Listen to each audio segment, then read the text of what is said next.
My name's Eli Delaney, and I have the honor of meeting some pretty cool people. These are the entrepreneurs, the artists, the creatives, the game changers that are making a positive impact in the people that they meet. And I'm a firm believer that the people that you meet can get you anywhere you want to go. And this show is my way of sharing them with you. It's my way of also helping you meet cool people. All right, welcome back, everybody. Eli here, and today we have an awesome gal that I met at the Badass Business Summit back in September. And the cool thing was, we did not know each other. We just sat down. She sat down next to me, or I sat down next to her. I don't honestly remember. And we just hit it off, having a great conversation. Next thing I know, she's going up on stage as part of a panel for podcasters and doing all kinds of fun stuff. Cool, awesome gal in the PR world.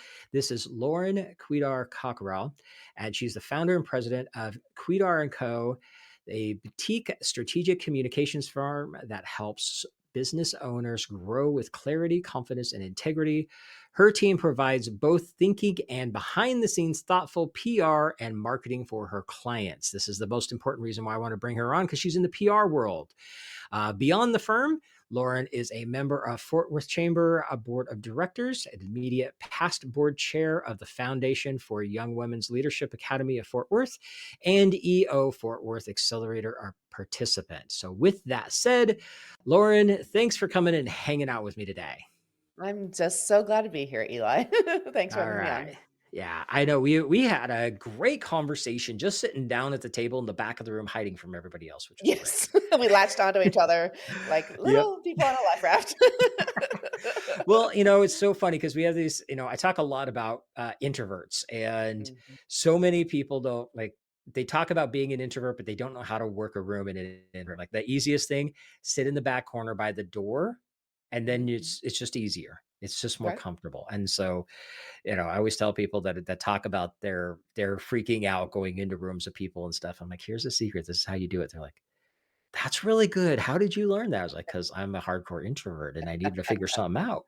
Right. So that's how it works. So let's jump right in and talk about, Good. you are in the PR space. Mhm, So mhm. tell us a bit more about what does that look like for you, and what are some of the types of clients that you're working with? Great, yeah, and it's, in many ways, it's evolving and has evolved a lot in the 22 years I've been doing this. We Yeah. don't send out press releases by fax anymore, but a lot of the principles do remain the same, around, clear messaging and great storytelling and integrity and ethics and communications, and Right. which is actually more important than ever now as AI, proliferation continues on.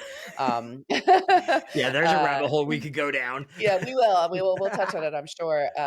So that's something that it's a drum we're beating even more loudly these days, Mhm. around just clear, truthful communications, but that are serving our clients. So anyway, just a little soapbox. I can't help but get on there. Nope. So we work with purpose-driven leaders, often in the B2B space, small to mid-market sized companies, often in a little bit more traditional spaces that they might think, oh, we're too boring for you. Like, who would want to write about us? I'm like, I promise you, we will find somebody. Mhm. So like, protein manufacturing, insurance, financial services, like give them to me, call me. I'd be happy to help you. We will Nice. crack open the chest of your business and pull out the beating heart and make things fascinating and help you outpace your competition, with a beautiful story. You're doing great work. We'd love to help you tell it. I love that. And it's so funny because we get that where people are like, well, insurance is boring, or this is Mhm, boring, or that is boring. And it's mhm, like, okay, yeah, maybe the industry itself is kind of mhm, boring, mhm. but you're not boring. You're Right. like, we all have something unique about us. And Mhm, it's so funny because my first company was a web and graphic design agency. This is back in 95 is when I started that mhm, company. mhm. And yeah, The dawn of the era. just shows how old I am. But which is scary to think of, considering that we're recording this on my birthday month as well. Oh, Um, happy yeah, thank you. birthday. But I've always been a huge advocate for personal brand and adding Mhm, that mhm. personality to it.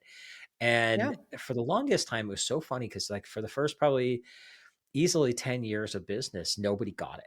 They just Mm, didn't understand it. And I'm like, okay, guys, mhm.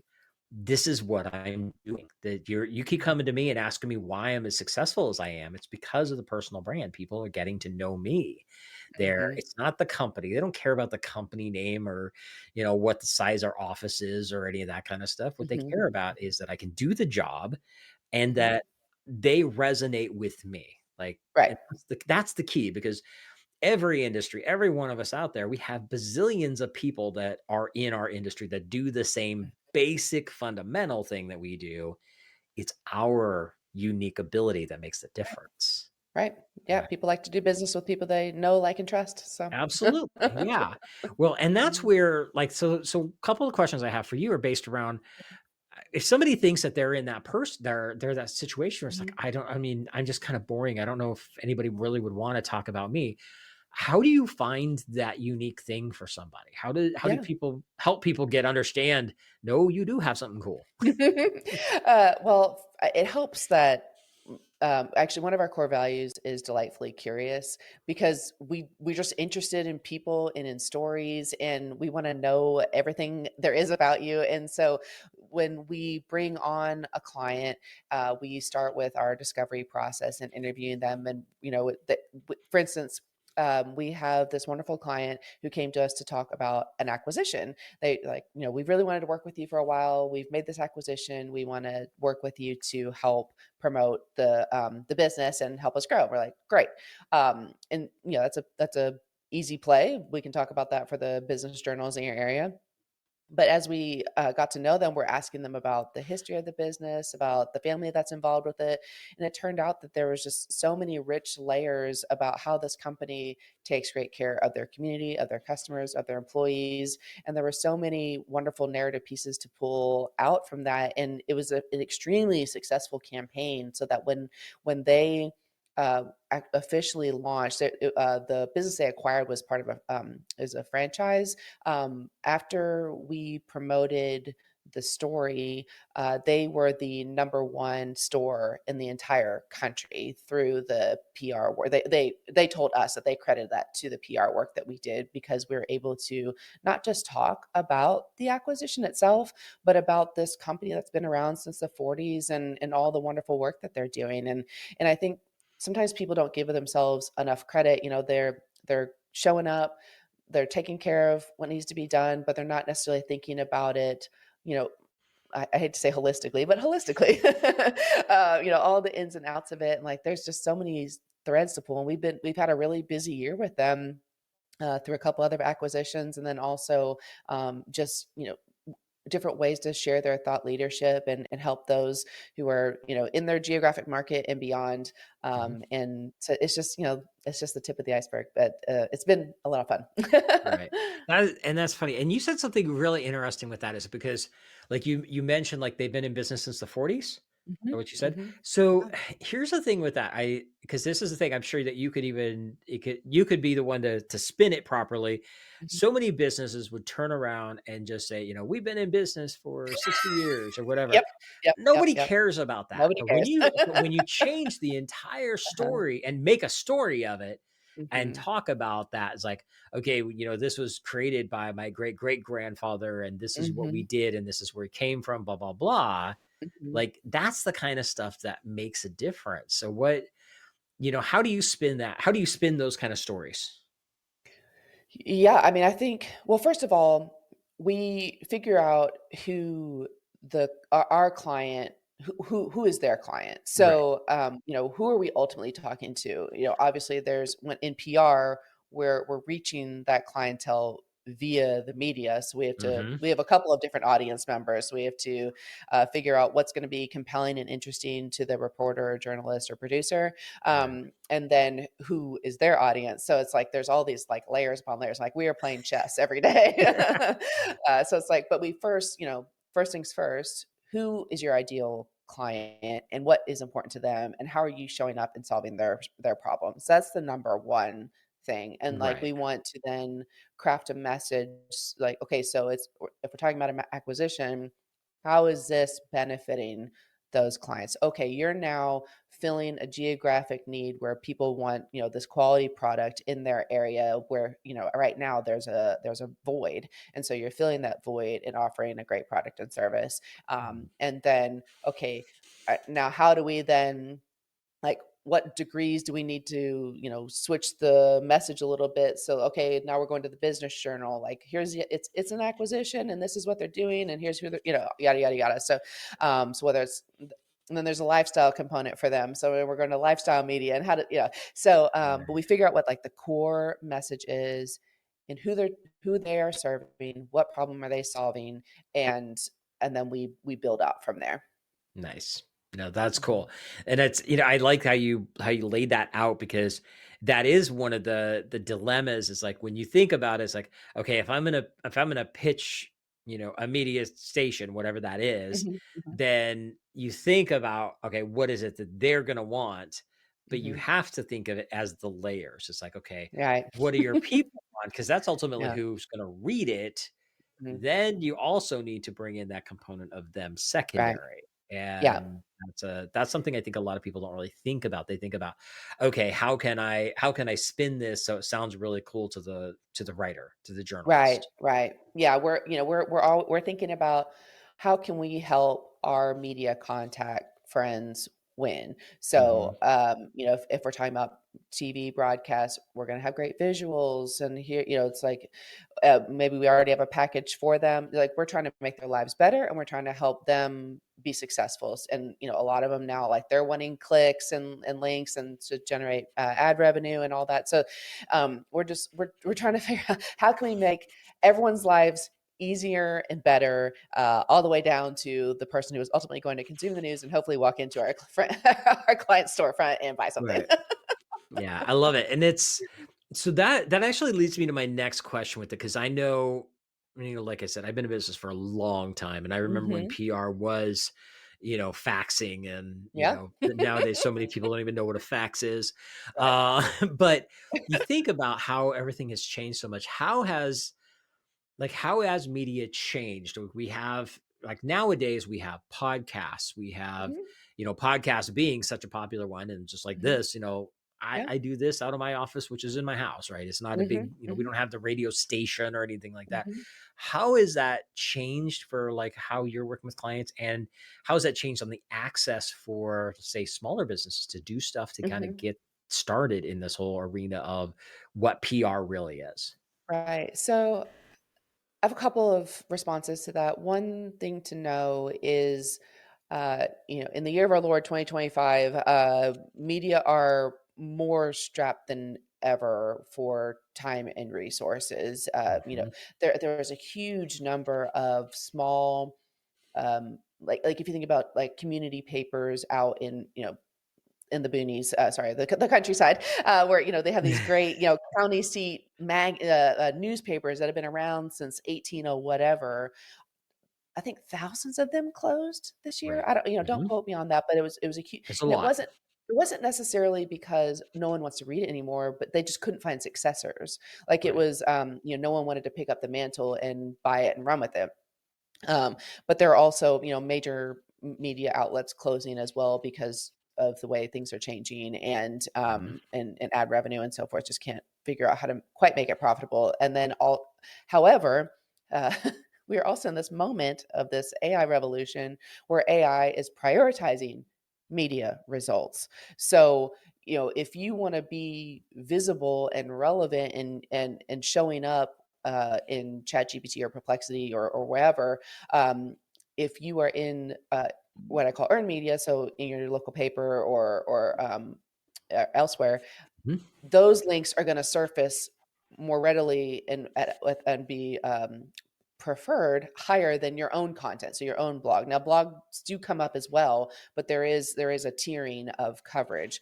Right. So we're in this weird moment of this dying industry that we need so desperately for our democracy, and but also people are hungry for it, but it's not being provided for it. So anyway, there's just we're at a weird inflection point. So we'll see what happens in the next 6 to 9 months or so. Right. Meanwhile, our reporters, like I said, they're strapped for time, they're strapped for resources. So when, it used to be that you just call someone up and be like, "Hey, I've got a story for you," and they're like, "Sounds good, let's meet." And I'll write this up, and I've got just days and days to turn around a 3,000 word article, and yada yada yada. No, now we are putting together like full packages. We're trying to provide tons of artwork. If we've got video or sound bites or anything like that, we're providing that too. We try to write it so that if someone wanted to just copy and paste it, it's already meeting editorial guidelines and they could. If we inspire them to write their own story, fabulous. Otherwise, we have all these great relationships where they're just like, "Yep, sounds good, running it." Yeah. Well, it's nice So because you're making their life easier. So yeah, yeah, yes, I could that's our totally see goal. that. Yeah, exactly. So, we do have a lot of success because we write such crisp, compelling content that they can run it under Hmm. their byline. And where we just save them, a couple hours. So that I would, if you take away anything else, it's or nothing else. There is an opportunity for you to support the media by providing great content for them, but it really does need to be very well written. It can't just be like just because it's better than if you use AI to write it and you're like, "Oh, that's good," because I've never written anything as good as that before, but you're not actually a good writer, like, that's not Right. good enough if you're, Yeah. picking up what I'm putting down there. So it does need to be different. It needs to be unique. It can't just be, because AI is just gonna plagiarize, if you don't give it your unique perspective, because that's what it's all it Right. can do right now. Yeah. So anyway, if you're gonna provide content, it needs to be yours, and then it needs to be really good, and you provide them as much artwork as you can. Because even if it's a print publication, there is gonna be an online version of it. They will put it on social, so, make their jobs Right. easier, and then you'll make your life easier. Okay. So instead of like the old school, it was like a press release. It was Mhm, literally one pager. Now mhm, you're actually writing the content for them, hoping that they can tweak mhm. it, but if you write it for them as basically a said and Yeah. done article to make their lives easier, more likely to pay attention. We do still write and send news releases, but we're Okay. writing them in such a way that, yeah, they could just lift it and copy and paste, you're done.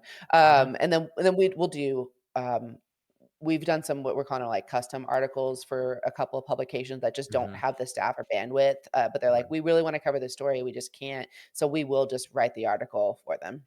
Okay. No, that's interesting. I had no clue that that was even an option in these, Mhm. Yeah, you today. can Because ask. yeah, well, I mean, and it makes sense. I mean, I've written for magazines before, but I was a guest, a Right. guest writer for the day type of thing. I Mhm. have one that came Mhm. out just like last month or month before or something that I Yep. did.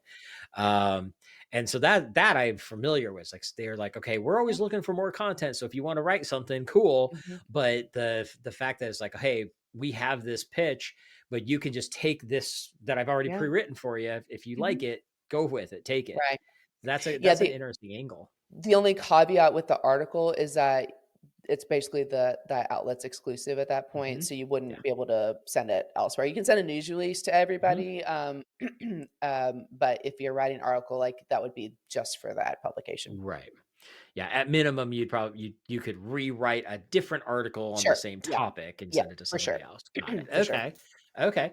So, let's talk about a lot of the businesses. We have a lot of small micro businesses out there that Mhm. still don't understand how do I make PR work for me? Right. And that's always been a dilemma. I remember that I had a friend that I worked with forever ago back in my design age where that's what she did was PR.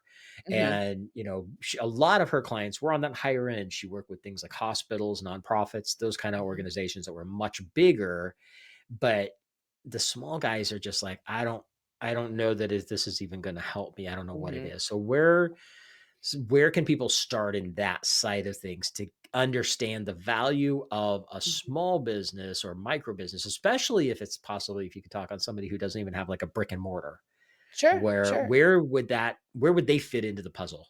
Mhm. Well, I mean, podcasting is obviously, Hmm. low hanging fruit there, Yeah. and lending your voice and creating thought leadership around that. One way that is also available to anyone, regardless of how big or small you are, if you have the experience. So let's just let's assume they have experience. I think if you're a brand new business and you don't have a lot of experience, like, I'm just going to set you to the side right now because you need to get experience first. Right. Uh, but if you have experience, maybe you've left a corporate career and you're a solopreneur at the moment, but you've seen a lot and you know what's what, and you're a Hmm. credible voice, then um, figure out how you can insert yourself into the conversation. So if you are, maybe you're in the finance profession and there's something happening at the Fed at the national level, if there's something you can provide that's hyper local to your local media where you're contextualizing the news for your geographic area, Right. that's a great Okay. way. And you just, what you might do in that situation, say, hi, reporter friend. I have expertise in this area. I'm available, anytime. Here's my cell phone. If you ever need a comment around what, the interest rate raising or lowering does to our local economy, I'm available, and I can talk nice on camera and, like, Mhm. like, pitch yourself as a resource, and then begin Right. to nurture that relationship. I think one thing people forget about is that our friends in the media are human beings. They wake up in the morning, they want to do a good job. And I think sometimes people just see them as a means to an end, and forgetting that, like, they want to know that they're doing a good job. So Right. start following that person. Be like, hey, Eli, that was a really beautiful story you wrote. End of story. That's it. Like, you don't have to want something from that. Like, how would you nurture any connection? And, like, if you can foster a friendship, Right. or just, they're not your friends, because you need to kind of keep a boundary there. But thinking in terms of, like, following them as a professional colleague, Hmm. and wanting the best for them, and reaching out, be like, hey, I thought this was really cool, or hey, did you see this happening? I think this would be a great article for you to cover here. If you ever need me to comment, something like that would be Right.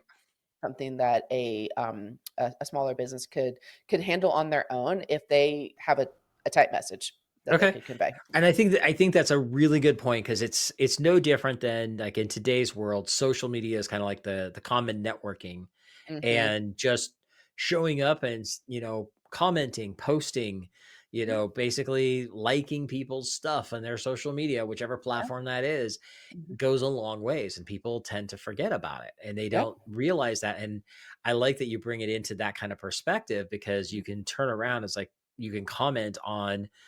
that journalist's stuff and start, it's kind of like a, hey, I'm here. Mhm. Mhm. You're not bugging them, but you're actually adding value to the conversation so Exactly. they remember who you are, which I love it.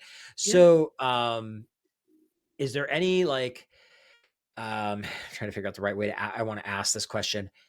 Which, like, are there any platforms that go towards media? I know a lot of times media tends to spend more time on X. I know at least that's what it used to be. I don't know if it's Mm. different now, but where are you going to find the journalists to start following them and helping nurture that relationship?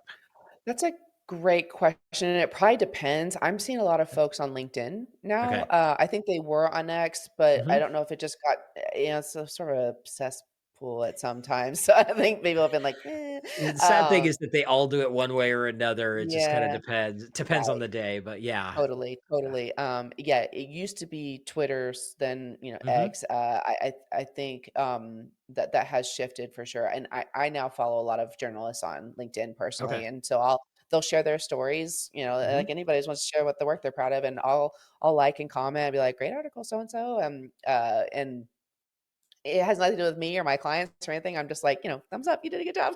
Right. Nice.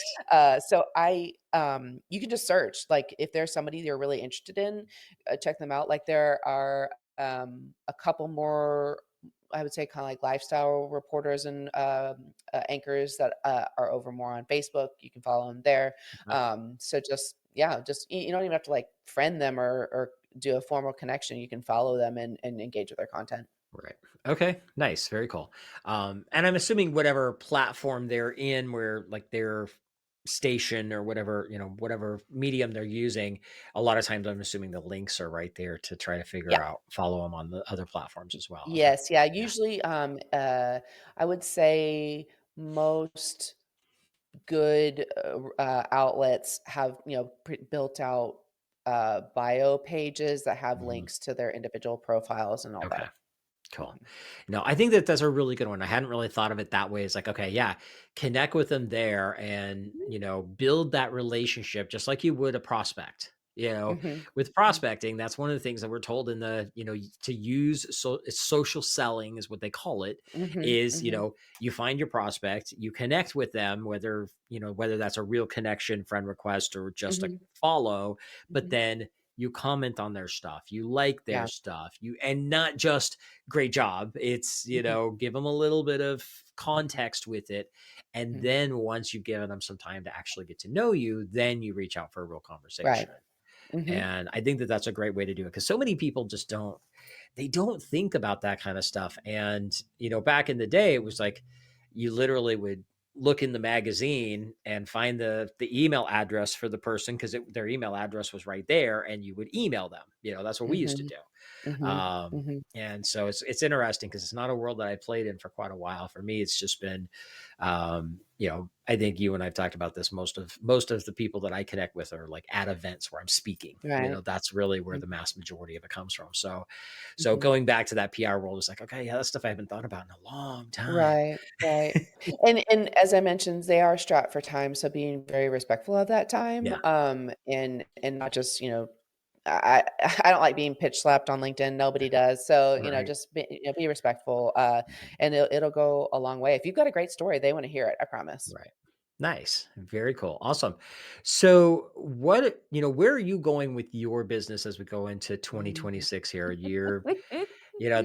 We are at the end of the year here, and you and I were talking about some of the cool things that are going on as we wrap up. Where are you looking at growing, and is there any kind of pivot or anything you're doing with your business? Yeah, we're pivoting a little bit. I mean, I think the biggest thing is, you've been in business for a while. I'm sure you've ridden like 2024 for me and my business was like being strapped to the outside of a rocket and launched into space.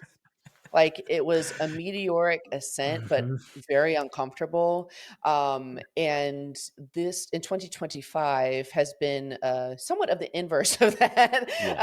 It's been fine. It's just been like, woof, what a year. Just the so many macro situations and so going into 26, I'm looking for more peace and um not stability, but just like peace and joy and Okay. ease. And we are shifting a few things, like we're rolling out, you were talking about this a little bit before and I didn't fully chime in, but more packages. Mhm. So, like so when someone calls me, be like, okay, we have these service lines like A, B, or C. And that there you go. That's what, if you need something else, I'll add on to it. Nice. Yep. And just streamlining things a little bit. Really honing in on who we love to serve. I had a sales call this morning. We do actually love to do websites, and so her first website was not a fit. I'm referring her out. The second one, I was like, "That's a perfect fit for us. Let's do it." Right. And so being able to provide other people clarity while we have more clarity. Those purpose driven B2B leaders are our bread and butter. Like, we have a great time with them, Nice. and provide a lot of value to them. And it brings us a lot of joy, and they have a lot of joy too. And so I think clarity, ease, and excellence all around is what we're shooting for in 26. I would have to agree with that 100%. I'm kind of running into the same thing. And like we were talking before we started Mhm, recording, we are talking about how I've kind of shifted up mhm, my business structure and everything. And mhm, I think that really goes to that clarity, simplification, just mhm, making life easier as we're doing this mhm. wonderful thing called entrepreneurship, Yep, yep, because yep. it is, and for me, like 24 was horrible. It was from a business standpoint, it was the worst that I had seen in 30 years, Mm, honestly. mhm, mhm, Now 25 has been a very different creature, and I'm mhm, mhm, loving where it's coming in. Like I said earlier, we're recording this in November, mhm. and I am heading out with the fact of I am swamped right now, which is a Mhm. good place to be. And I'm definitely Yeah, happy for that. yeah. So Mhm, it's good. I think we got good things going on, and I love the direction you're going with it. It makes life so much easier when you can just say, okay, here's what we got. And then once we right. pass those, we can have another conversation. Exactly. And we do, we have some standalone services, we have some Mhm. retainer offerings, we do love a long-term relationship. There are a couple of folks we're heading into year 7 with, Nice. and so it's just, it's wonderful, and we really get enmeshed with our clients. I mean, we're talking like billion-dollar businesses is from million to billion, like there's a bit of a spread. Right. But being able to walk alongside them as they grow, and we just continue to add sophistication in their communications, and just, set up a goal and knock it down. Let's go. Yep. That's awesome. I love it. Very cool. Okay, so we're coming down the final bit here. I got two last questions I'm going to ask in a second, but before we do those, are there any last things that you want to share with anybody if they're, thinking about getting into the PR stuff, they know that they Mhm. haven't done it, they don't know where to start. Any bits Yeah. of advice to turn them on? So something that I am seeing, and I wonder if you've seen this too, Eli. As a podcast host Mhm. myself, uh, I didn't realize until I became a podcast host that not everybody knows what I know about pitching Yep. yourself to the Uh-huh. media. And I started receiving pitches, and I was like, "Well, huh, that was bad." Um, Oh, uh, yeah, that's a whole different conversation. We could be here yeah. for another half an hour on this We could. one. Oh, we could. And if you haven't never done this before, like, I will give a lot of grace to the individual pitching themselves. Like, Mhm. if you don't know, you don't know. I get that. Right. It's when someone has paid someone else their hard-earned dollars to Mhm. pitch for them. And when you hire someone like me, or any, whether it's a podcast firm or a PR firm like mine, what you're doing is entrusting them with your brand. Right. And there are a couple of firms I've now received pitches from. Like, I've told my podcast team, if so and so, if you see somebody who's represented by this brand, don't accept them. They're not doing their research. They're not vetting Right. correctly. The pitches are horrible. They're lazy, and it offends me that someone is. I mean, whether it's $20 or Mhm. $2,000 or $20,000, it's too much, Right. because it's not respectful, and it's not representing you as a business or a personal brand. And so I would ask you to not be seduced by, some low package that's promising you results. I would really ask you to invest in a relationship that uh, someone will figure out who you are and who your business is, and represent, because be your ambassador out there in a Right. way that you are comfortable with and that you approve, so that you can trust that when you get to a media appointment, or you're on a show, it's going to be a great fit for you. You're prepared for that, and it's going to do what it needs to do for your business and brand. So just, vet carefully. Don't fall for low prices, because you get what you pay for. Yeah.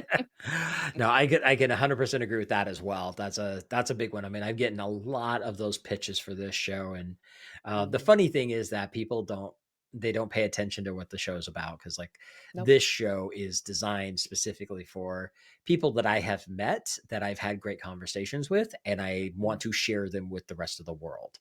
Mhm, It's mhm. not some rando that goes to a website and says, "Hey, I'm really cool. I should be on your show." Which is I have actually had that happen, and usually Mhm. they're like, "I'm cool people. I should be on your show," and the answer is, "Nope. Just because you said that, nope, not gonna happen." Yeah, you got filtered out there, bud. Exactly. It's a quick way to lose it. No, Mhm. this has been awesome stuff. Thank you so Yeah, much for thank sharing you. that. Mhm, So we're wrapping up here. We got two final questions. Same thing as I mhm, always do. The last one's the easy one, which is how do people get a hold of you? mhm, But before that, this is the Meet Cool People show, and I mhm. always love to ask my guests, what does Meet Cool People mean to you? Mm. So for me, it's all about the people. That's why I get up in the morning. It's to serve my team, serve my clients, serve my community, serve my family. And so meeting cool people restores my faith in humanity. A lot of times, like we said, the internet can be a cesspool sometimes, but being able to be in community with others, have FaceTime, get to hear what other people are doing. I mean, I just love. I was driving down the road with my children this morning, dropping them off to school, and there was a woman in front of me, and she had all this dental hygienist like stickers all over her car. And I was like, I want to meet that woman and I want her to be my dental hygienist. Like, I wish I loved something as much as she loved being a dental hygienist. Like, that is just beautiful.